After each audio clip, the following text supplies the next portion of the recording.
জন্মাবে কবে ঠিকানা আমি যা যাবর খুঁজি ঘর আমি যা যাবর খুঁজি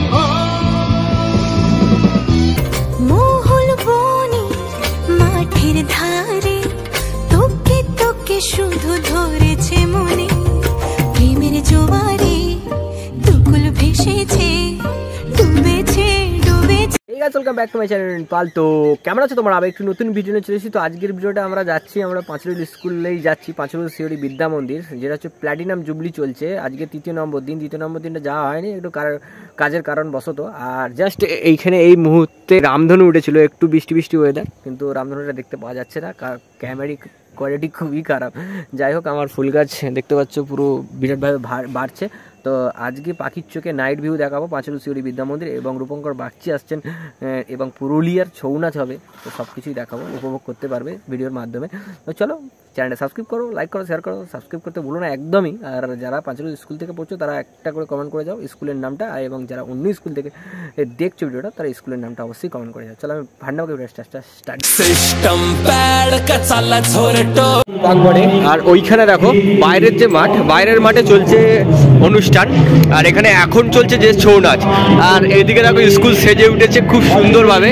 আর নাইটে তোমরা কি দেখতে চাও? এখন পাখির চোখে কি দেখতে চাও? স্কুলটাকে পাখির চোখে দেখতে চাও তোমরা?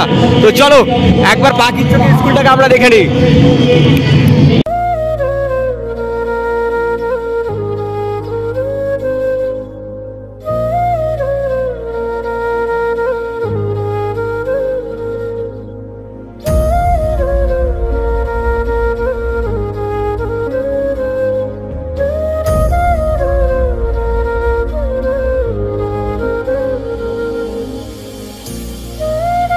চলছে ছৌ নাচ, আর এইখান থেকে সমস্ত কিছু বলছে, আর ওপরে নেমে উঠছে।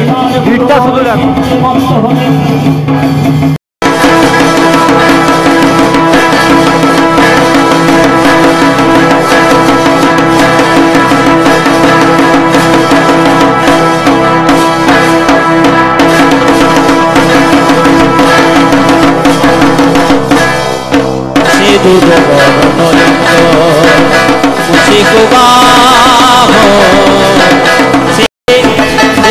মহাদেবের পক্ষে পা দিলেন, মুহূর্তেই তিনি বুঝতে পারলেন দেবী শান্ত হলেন তার কর্মের জন্য।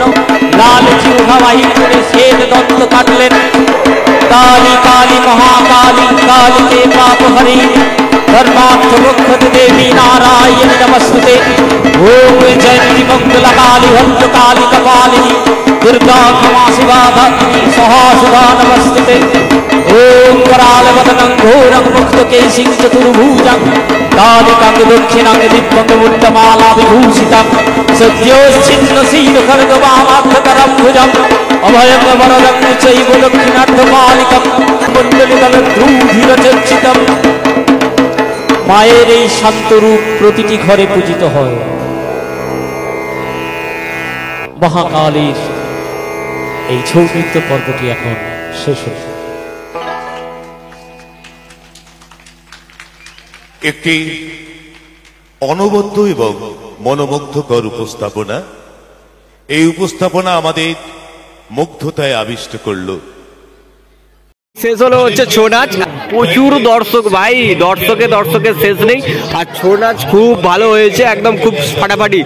আর কি যারা এই বাঁ দিক থেকে আর কি আমার দাঁড়িয়েছি যে ডান দিক থেকে, ওনারা হচ্ছে যে একদম যে মুখে লাইভ বলছিলেন, বাজনাগুলো লাইভ বাজাচ্ছিলেন, আর এইদিকে একদম ছৌ নাচে আর কি উপস্থাপন হচ্ছিল। খুব সুন্দর লাগছিল, বেশ ফাটাফাটি ব্যাপার। যারা ছিল তারা উপভোগ করতে পেরেছে, আর যারা ছিল না মিস করলে আমার ভিডিওর তরফ থেকে দেখছো, কেমন লাগলো ভিডিওতেও জানাও কমেন্ট বক্সে।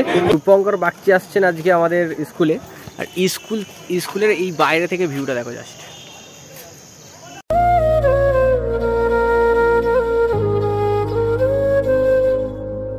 আমাদের গ্রাম হতে পারে, কিন্তু গ্রামের যে উত্তেজনা, একটা যে রূপঙ্কর বাগচি আসছে সেই যে উত্তেজনা আমরা ভরপুর দেখতে পাচ্ছি। দেখো দর্শক, দেখো শুধু সেই সেখানে অনুষ্ঠানের মঞ্চ সেই সেখানে, আর এই যে দর্শক, ভরা দর্শক। আর এখন রূপঙ্কর বাগচির গাড়ি ঢুকছে এদিক দিয়ে, আমাদের সিঙ্গার। যাই হোক, আমরা দেখাচ্ছি তোমাদেরকে গাড়ি, মানে এই মুহূর্তে রূপঙ্কর বাগচিকে দেখার জন্য কত দর্শক সামনে গেছে। দেখো এটা দেখো, মানে গ্রাম থেকে বিলং করার এটা একটা মজাই আলাদা। আর আমাদের স্কুলকে অসংখ্য ধন্যবাদ জানাই গ্রামবাসীর তরফ থেকে। এই যে রূপঙ্কর বাগচির গাড়ি এখানে ঢুকে গেছে, আর খুব সুন্দরভাবে পাইলটিং করে নিয়ে যাওয়া হচ্ছে চারিদিক ঘিরে। আর এই যে বাগচি, আমাদের রূপঙ্কর বাগচির গাড়ি এখান থেকে ঢুকলো, আর কিছুক্ষণের মধ্যে অনুষ্ঠান শুরু হবে। আমরা অবশ্যই স্টেজের সামনে থেকে তোমাদেরকে দেখানোর চেষ্টা করব। এটা কবি সুমনের বিশাল প্রাপ্তি, কিন্তু সুমনদার গান এত সংখ্যায় মানুষ শুনেছে, সুমনদার নিজের গানেও এত ভগবান। আমরা দাঁড়ালে পেছন থেকে এই মুহূর্তে যে গানটা শোনাবো এটা সুমনদার গানও নয়, আমার হাতে দেখবো। আর ক্যামেরায় নিজে তৈরি করা গানও নয়, কিন্তু আমি গেয়েছিলাম। গানটা হচ্ছে একটা ছবির গান। সৈকত আমাদের ক্যামেরায় আছে, বিভিন্ন রকমের ক্যামেরা আছে। পাপাই আছে, পাপাই এদিকে দেখা, রূপকথা এই গানটি ছবি ছাপা যা আছে সবকিছু পাপাইয়ের ক্যামেরায় দেখতে পাবে। এদিকে পিকে আছে, আমাদের পিকে, আর এখানে অনুষ্ঠান চলছে। আর লাইভও দেখতে পাচ্ছি, ইউটিউবে লাইভ চলছে। চন্দ্রবিন্দু ব্যান্ডের নাম তো শোনা আছে।